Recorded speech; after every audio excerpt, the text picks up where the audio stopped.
So I'd like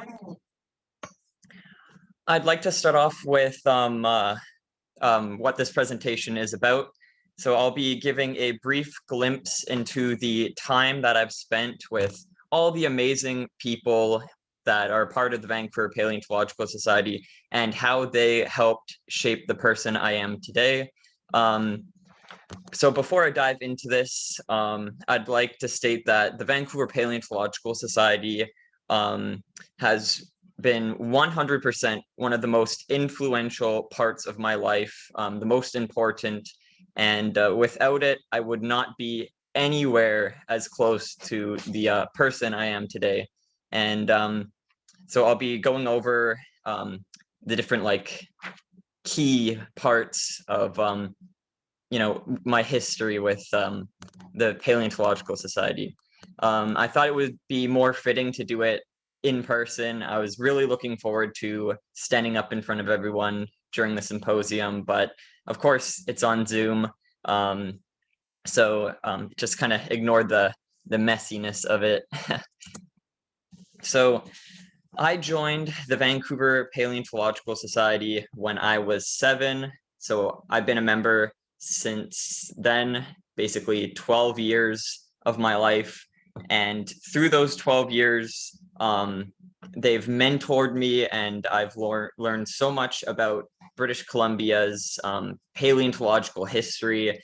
And I've gained so many skills when it comes to fossil hunting, presenting, and it just kind of built me into the professional level at which some of these awesome people work at. And they helped fuel my passion. So when I was about 2 years old, my mom took me to the Royal Tyrrell Museum in Drumheller. And that was the day I knew I had to become a paleontologist. It was my lifelong calling. And ever since that day, I've been wanting to read more books, consume more information. And I was 2 years old. I was tiny. So my mom did what she could. She got me as many books as I could read, and I kept saying more and more and more, right?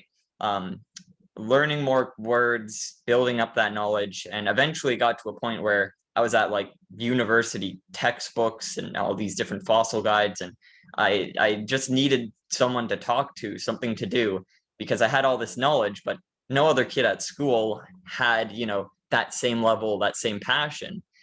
So she went researching online, and she found the Vancouver Paleontological Society. And she was a bit concerned because I was 7 at the time, and it sounded super professional, which it is. And she asked, "Hey, I've got my 7-year-old kid. Can he join? He's a kid or whatever." And so I was like, "Yeah, sure." And so I went, and just like that, I found my home basically. They treated me not like a kid, they it was great, and I felt very welcomed. And from that point on, I learned so much about our local fossils, and this was all new to me. Beforehand, I didn't know much about British Columbia's paleontology, right? So we went out fossil hunting on all these trips, and I got to know all the local sites, got to know how to fossil hunt, what to look for, and I built those skills through members teaching me and showing me. And I got to learn all about all these local fossils and kind of find what I liked the most, what I was interested in the most. And for that, it's so much thanks to all those people who, showed me the ropes and got me into it, and kind of fueled my passion in that way. So one of the first presentations, I don't think it was the first one. I did a table display in BD before this, but one of the first and most influential parts of my life in the Vancouver Paleontological Society is the day that I was kind of welcomed into doing a table display in the Richmond Nature Park. It kind of paved the way to my, not really career, but I guess something like that. in giving presentations at museums, schools, science centers, stuff like that. So I was 7, I think, in this photo. And I had a few fossils that I've collected from the trips that I went on. I think I had Princeton stuff, some Harrison stuff, the typical sites we all go to. And then some just, store-bought fossils and casts and stuff. And I was super excited to share the world with, share my fossils with the world and whatnot. And so I got to actually meet a lot of interesting people that day through this event. And I continued to do this event ever since that day. Got loads of photos each year doing table displays, and I kind of evolved the table displays as I did it. I got to know what looked better, what people like to see more, how to display things, how to put things. And you can see the progression from then till now. This is one of the most recent fossil displays that I've done there. And you can see how much it's grown. I think there's like 3 or 4 tables in that picture alone. So I've come a long way with the society. And from there, I actually have done countless, like I can't even fathom how many talks and outreach programs for countless different places here in BC. In this photo, we've got the Museum of Surrey. I did a few talks there, I think about 12. This is to the left, some kind of center in Vancouver, and I did that, I think it was an outreach program for Britannia Mines. Down below, I'm doing a presentation in, I think that was Port Moody Rock and Gem Club. Above that, I was doing a few presentations. I got a gig every year at Van Dusen Gardens. I did a talk on living fossils and fossil plants. This one's center, I don't know if you guys can see my mouse. I'll just assume that you can. This one's in Britannia Mine. I got a few fossil displays done in Science World in Vancouver. There's a few rock and gem shows, really big ones with thousands of people coming through in Vancouver as well. I did a few in Abbotsford, and this one is also in Britannia Mine. So I did lots and lots of outreach programs, and I loved it. It was something that I knew I was built to do. I had the knowledge from all the members, all the digs, and all the field trips that we went on, and all the fossils. And of course, doing these, I got tons of practice in presenting and science educating, like publicly. I know right now I sound a little shaky. I'm not really good on Zoom presentations. I like to see my audience. It gives me a lot more stability, I guess. So I've got a little bit of butterflies going on, but we're just gonna look past that. Just believe me, I'm really good at standing in front of a crowd and giving presentations. It's one of my favorite things to do. So all the fossils that I have on display in most of my presentations are local. I love sharing local fossils with the public. And of course, I have to go out and get those. And luckily enough, being a part of the society, I got to go to many places. And some sites I couldn't go to with the society, but I got the locations, went on my own, and I'm lucky that my mom could drive me all across BC, because some of these sites are hours away, 3 hours, 12 hours. It's crazy. So here we've got a few different important sort of field trips that I went on. Some really nice ones. In the corner, we got Perry, I think that's Gia and Kirsten, and we're at Harrison collecting Bukia and other bivalves like trigonids and stuff. Here I'm searching desperately for Anomalocaris in Cranbrook, one of my favorite fossils. I really wanted to find that guy, still haven't, but I'm going out there vigorously looking, and hopefully this summer I can eventually find it. Down here was a really fun trip I went on with John and Rod and Oliver, and this one was out in Ashcroft. and we were actually visiting a few sites that I went to when I was a wee little kid. So that bring back a lot of memories. Up here, I think this was when I was finding my first BC fossils before I was even in the society. So I'm with Pat, and we're out, I think maybe on the Trent. And this is when I found my first like big ammonite, super exciting. So he kind of got me into the fossil gig here before I was a member of the society. Out here, we're in Kitsilano Beach, and we've got, who do we got here? One sec. So we got Sydney. I think this in the back, we got Kirsten. And oh, okay, never mind.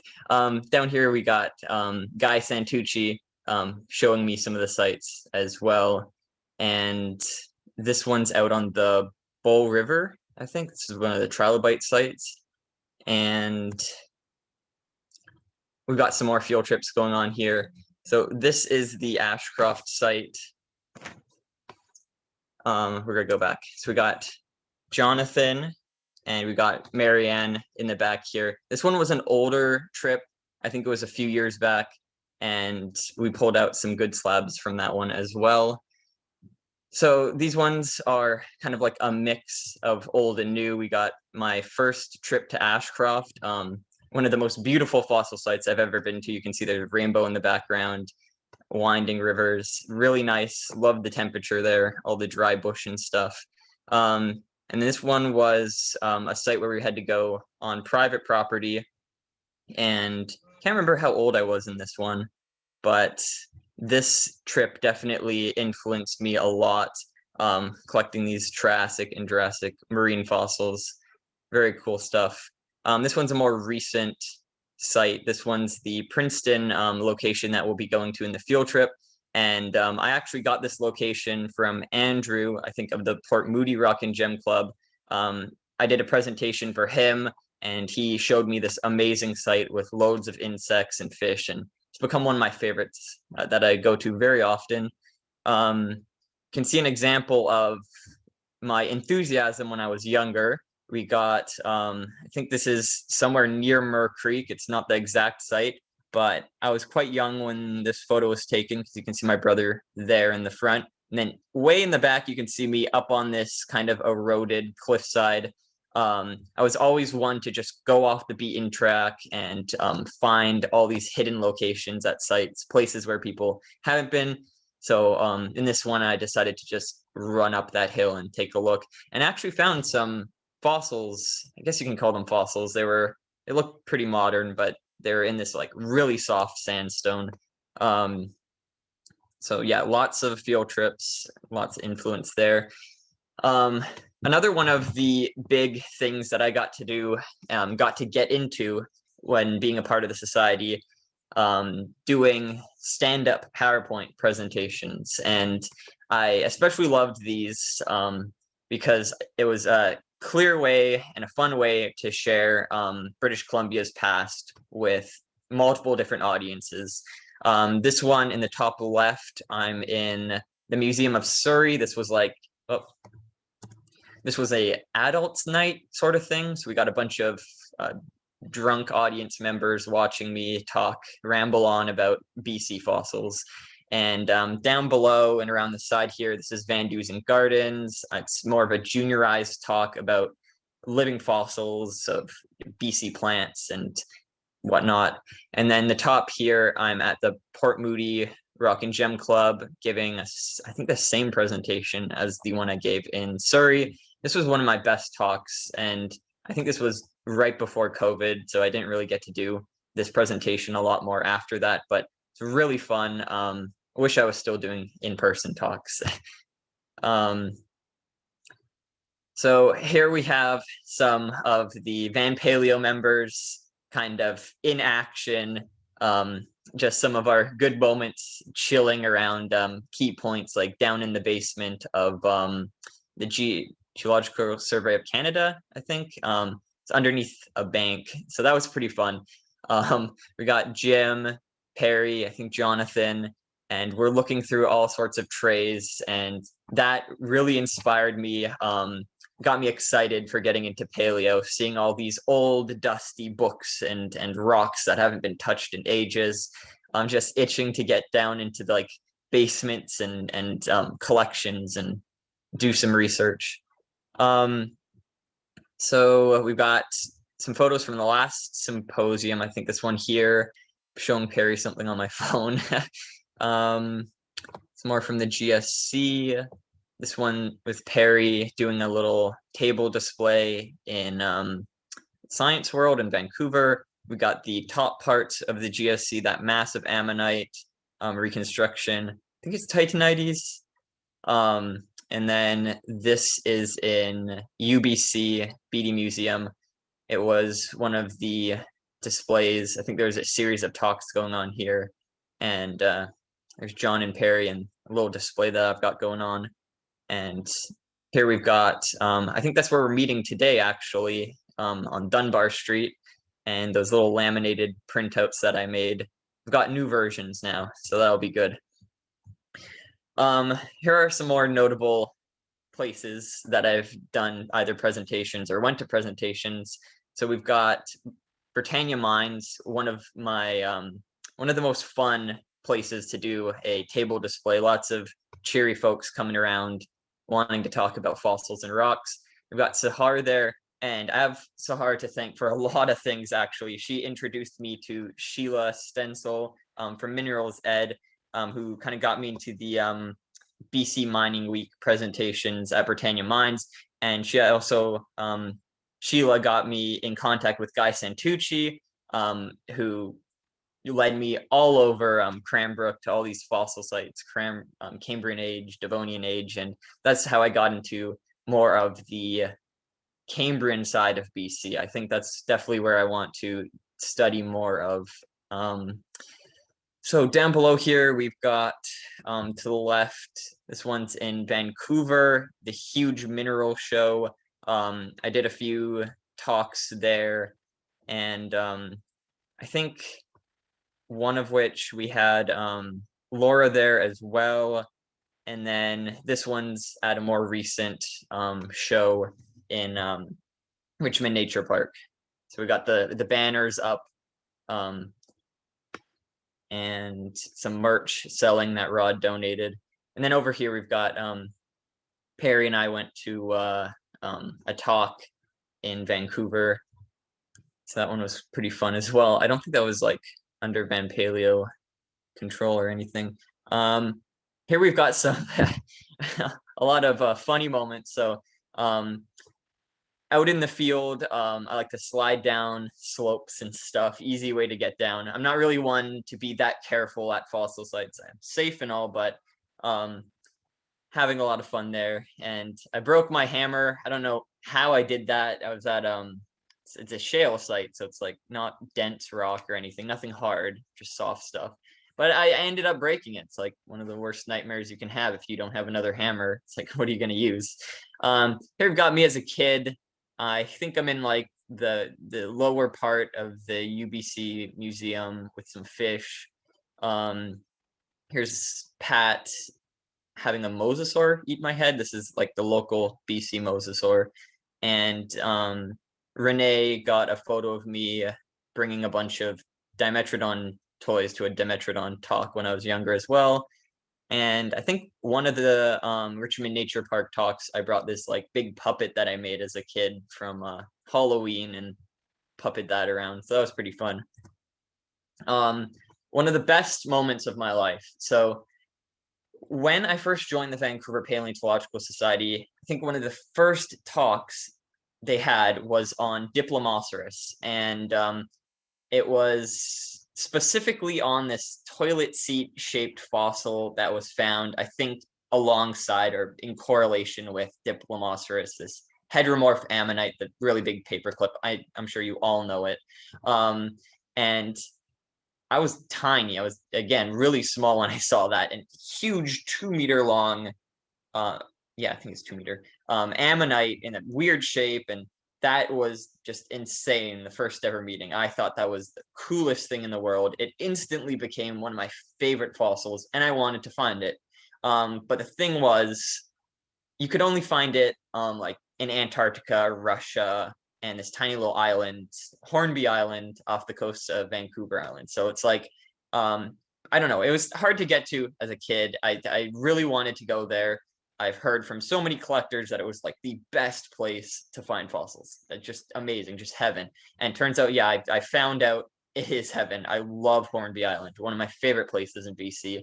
Um, not just for the fossils, but for the beaches and the biodiversity and marine life. But anyways, so the last symposium that happened, I was lucky enough to go to Hornby Island to the field trip that they had there, and even luckier to find a Diplomoceras or section of Diplomoceras, and I was even gifted one as well, a larger piece. And that was the best. I was just living the dream in those moments. And afterwards, I painted this huge outline of the Diplomoceras shell to show people how big this animal really was, and to give a bit of a scale, right? Um, so we got Rod there taking a look at it, Pat as well, and this little section I've got wrapped up. It's very weathered, but I was happy with it nonetheless. Another great moment.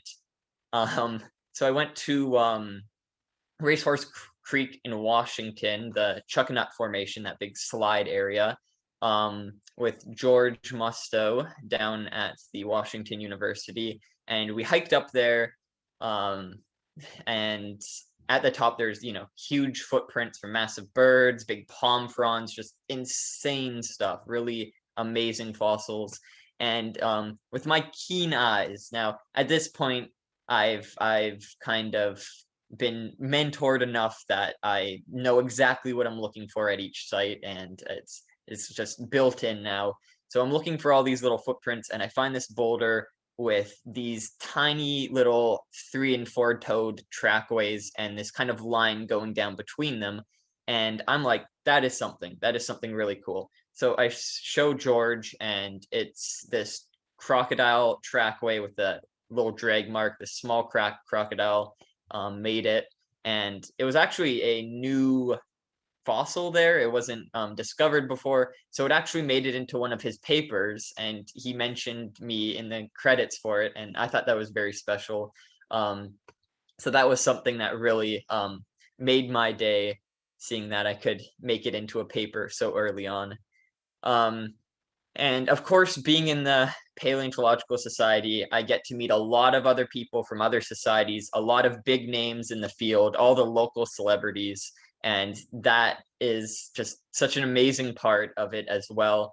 I get to meet so many people, teachers and professors, all sorts of retired and still still functioning paleontologists and paleo artists, like local paleontologists in certain areas that you don't get to see often because they're so far away. So here's a few honorable mentions of just amazing people that I got to meet in person.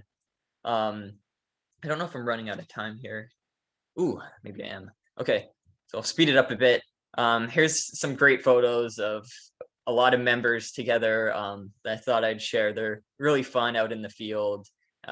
These ones were at the last symposium, GSC, Ashcroft, and I think this one was in Harrison. So we've got the whole squad out there. Loads of great people. So to conclude my presentation, there's just so many people that I'd like to thank for mentoring me, to fueling my passion, and getting me this far in paleontology. Since I'm almost in second year university now at the U of A, I've held on to that passion and that love for paleontology for this long, thanks to you guys, like all of you.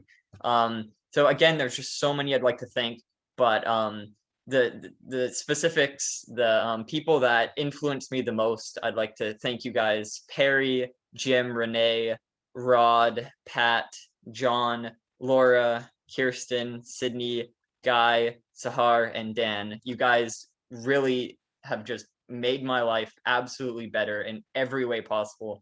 And I hope you guys, I'd just like you guys to know that I wouldn't be where I am today without your guys' help. So tearing up. Thank you guys so much. And I hope you guys enjoyed my presentation. Here we go. Great Oh man. presentation, Brennan. Your passion is fully revealed. Um, Yeah. so that is, we I have got the times 13. for any questions that people want to give to Brennan about his presentation or the history of the Van PS.